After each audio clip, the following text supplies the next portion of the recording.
Good morning, welcome to Morning Outlook. This is Kim speaking on Friday the 3rd of November. So looking at the euro dollar, well, I mentioned about some weakness off the daily 8 yesterday. It did actually go back up into that and retest it. Of course, there is the monthly pivot still sitting there untouched, and it could yet still be a target. But if it gets to that point, at that stage, I think I would be looking to sell the euro. I held out yesterday waiting to see if it did go up there. Never gave a setup for me in the morning for the short side. It may be running from the daily 8 at the moment, but still would like to see that monthly pivot out the way first.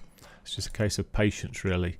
It's just sort of continuing this sort of slightly higher low situation that's running through there. It went into the 4-hourly 50. Let's tick that box off.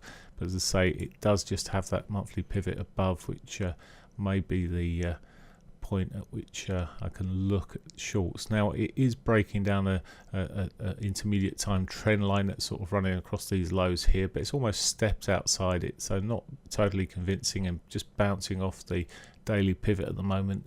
As we go past 8 o'clock, it'll be interesting to see how that works itself out and see if it gives me maybe even a bullish position back towards that monthly pivot initially, but we'll see how that works out. Otherwise, maybe we're just waiting for a bit more confirmation, and I'll look potentially at the downside towards yesterday's lows and maybe even the S1 there.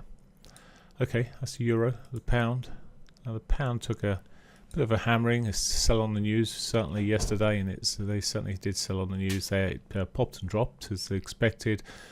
Pretty much. Now today we just left these regression channels on. We're just on the outside of those. I'm just watching it. We've been down to that sort of level before. It's got the potential of breaking through here and continuing down that daily 200. Looks quite inviting there, with the S2 sort of pivot somewhere in that sort of region may be inviting, but just really need to watch its hand this morning. Quite often when you've seen such a sharp move down like this, although it's put a pivot swing on the dailies, it puts very little movement thereafter. It may just consolidate. Of course, we have got today's pivot, which is above price at the moment, and there is a bit of sort of divergence going on along the low here, maybe. So, and this just may be just a case of a bit of patience to see how it plays out this morning. A move back to the daily pivot is certainly possible. So there we go. Cable, dollar yen.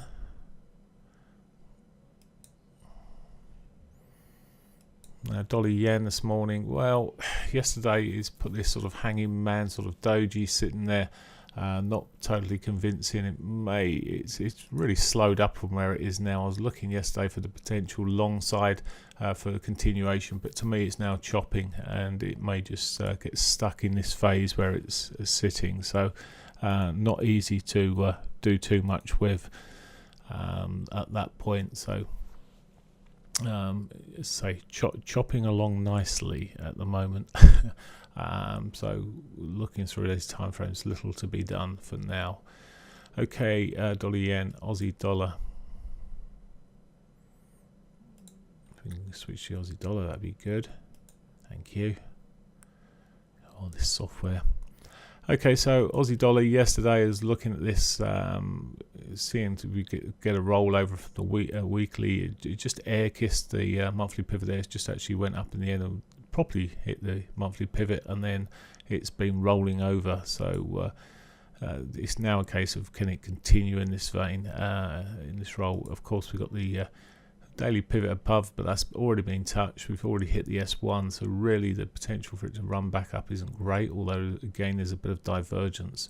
So it may be a case if you're looking to short this back, and I think there's certainly a possibility when you're looking at this big picture from the dailies here of it running back down towards its monthly S1, particularly that I'm looking at that 500 MA that's below us. So looking to see if we can push down towards that level.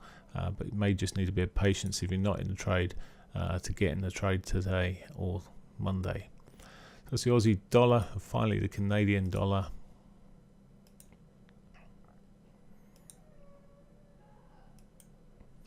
So Canadian dollar short term here, just taking a bit of a bounce short of the weekly pivots, the monthly pivots which are below. It's quite messy where it sits at the moment. It's very slow. It sold off for most of yesterday afternoon. Eventually, it's just running up towards a daily pivot at the moment. It'd be interesting to see how it comes to this daily pivot, where there's opportunities to do something with this from the daily pivot. So I'll be watching that carefully. So that's just about it. Of course, I've not mentioned the news. There's Non Farm Payrolls out today. I said this morning it's at 12:30 for both the Canadian and US markets. And not forgetting, of course, the important services PMI at 9:30 this morning for the UK market. I've already seen the Australian retail sales. That was the main kicker for that sell-off during the Asian session there. So that's it. Other data, well, there is services PMI at 2 p.m. this afternoon as well, but the non-farm payrolls will no doubt hog the news.